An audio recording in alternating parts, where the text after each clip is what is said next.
Le sport et la descente d'organes. Qu'est-ce qui est important de faire et de ne pas faire?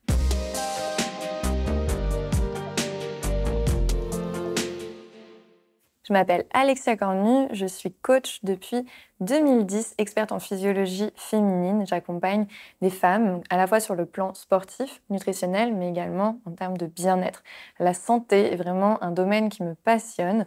J'en ai fait la majorité de mes accompagnements et aujourd'hui, j'ai envie de m'arrêter un petit peu avec vous sur la notion de descente d'organes, donc le prolapsus. Il faut savoir que prolapsus, vous avez 4 stades différents au niveau de la descente d'organes et que cela concerne une femme sur 2.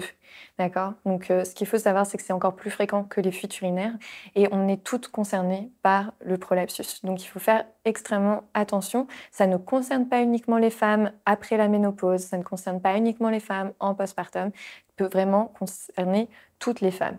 Pourquoi? Eh bien, tout simplement parce que la cause numéro 1 de prolapsus, donc la descente d'organes, c'est vraiment la mauvaise gestion de vos pressions abdominales.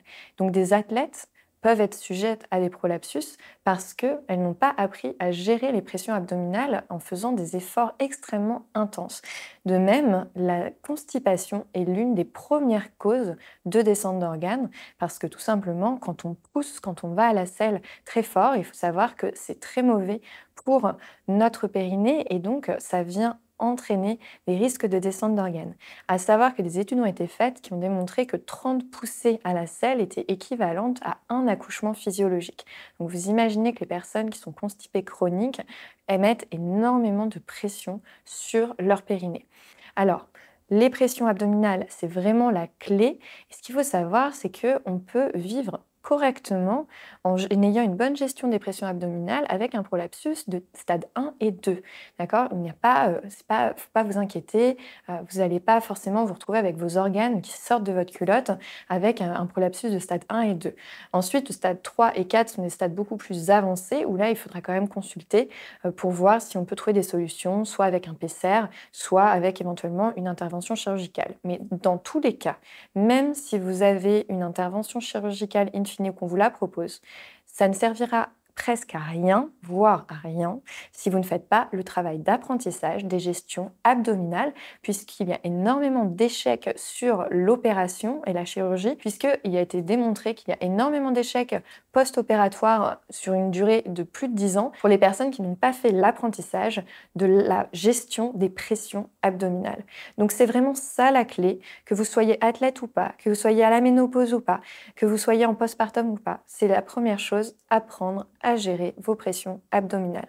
Pour gérer votre pression abdominale, ça va passer par l'autograndissement en permanence, puisque quand vous êtes en autograndissement, vous engagez naturellement vos muscles profonds, qui sont les transverses, également les dorsaux, et du coup, ça met votre périnée dans une situation optimale pour qu'il s'engage naturellement. Ensuite, quand vous avez de la pression qui se rajoute sur vos abdominaux, ça va être de venir protéger en faisant ce que j'appelle l'exercice du zip. Donc, ça va être d'imaginer la fermeture éclair d'un jean qui est trop serré, qui part du pubis jusqu'au-dessus du nombril et que vous refermez cette fermeture éclair en ayant une posture d'autograndissement en même temps et de maintenir cet engagement de vos muscles profonds. Ce que vous allez sentir, c'est votre transverse, le muscle profond des abdos qui vient se contracter. Votre transverse, il a ce rôle protecteur quand il est engagé d'amortir les pressions que vous allez mettre sur votre périnée. Donc, ce que je vous invite à faire, c'est au quotidien travailler sur votre posture, l'autograndissement. Pour les personnes qui ont de la constipation chronique, il faut absolument régler ce problème-là le plus vite possible. Rajouter des fibres dans votre alimentation, augmenter votre consommation d'eau, diminuer les excitants comme le thé, le café. Faites attention à tous les aliments transformés. Essayez d'avoir une bonne respiration, d'avoir une bonne posture et au quotidien de travailler sur votre gestion du stress ou tous les éléments qui pourraient engendrer davantage de constipation, comme par exemple le fait de rester assise pendant des heures sans vous lever. L'exercice pourra vous aider, le massage du ventre pourra également vous aider. Et une question qui revient en permanence, c'est est-ce que le sport va augmenter les risques de descente d'organes. Et alors, oui et non. C'est-à-dire que des sports à impact, avec une mauvaise gestion des pressions abdominales, va avoir tendance à augmenter effectivement les risques de prolapsus. Donc, ce que je vous invite à faire, c'est de voir en priorité la gestion donc, des pressions abdominales et si vous avez des doutes, d'aller consulter pour savoir où est-ce que vous en êtes. Cependant, vous pouvez quand même tout à fait pratiquer des sports à impact avec par exemple l'utilisation de PCR qui vous permettra du coup d'être en toute sécurité et de ne pas avoir tous les inconforts qui vont être liés à la descente d'organes. Cette sensation vraiment de lourdeur au niveau de l'entrejambe ou alors par exemple si vous allez aux toilettes, que vous avez l'impression d'avoir vidé votre vessie mais qu'il en reste encore, ça ce sont des petits signaux que vous avez un début de descente d'organes. Donc vraiment, cette sensation de lourdeur, cette sensation de vidange de la vessie qui n'est pas terminée, c'est des signaux. Mais vous pouvez vraiment, en faisant des exercices adaptés de renforcement de votre périnée, combler ces problèmes et venir retrouver tout à fait de bonnes sensations. Donc, quand vous faites des abdominaux, quand vous soulevez des charges qui sont lourdes, quand vous faites des sauts, ça va être important d'avoir une bonne gestion de votre respiration, puisque si vous êtes en apnée, vous allez augmenter la pression au niveau des abdominaux. De même, quand vous faites des abdominaux, si le ventre ressort, que vous ne gardez pas le transverse engagé, le ventre plaqué, vous allez venir mettre toute la pression sur le périnée. Donc c'est important de connaître ces muscles-là, tous les muscles du plancher pelvien et de connaître également les muscles du transverse, comprendre comment le diaphragme fonctionne en synergie avec le transverse et le périnée pour pouvoir du coup les faire travailler ensemble, continuer de pratiquer des sports à impact si c'est les sports que vous aimez. Si vous n'aimez pas ces sports-là et que vous êtes sujet à un prolapsus, évitez de les faire, choisissez des sports qui vont être avec moins d'impact et qui vont quand même permettre de vous garder en forme et ce qui permettra du coup de pouvoir petit à petit vous retonifier ces muscles profonds et ne pas avoir les inconforts liés à la descente d'organes. Maintenant, une descente d'organes n'est pas un arrêt total d'activité sportive.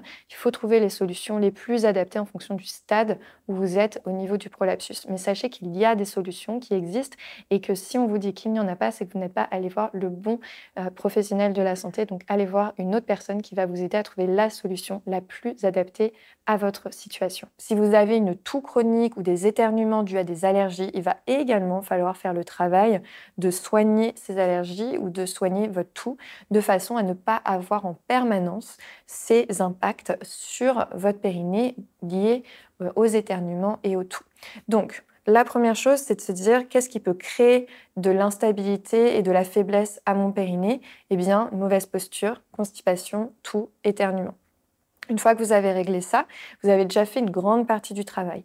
La posture au quotidien, ça reste un fondamental, je vous l'ai déjà dit. Et les choses que vous pouvez faire en plus pour prévenir des risques de prolapsus, ça va être le renforcement de vos muscles du périnée pour pouvoir apprendre en parallèle de gérer vos pressions abdominales, retonifier et retrouver une bonne élasticité au niveau des muscles pelviens.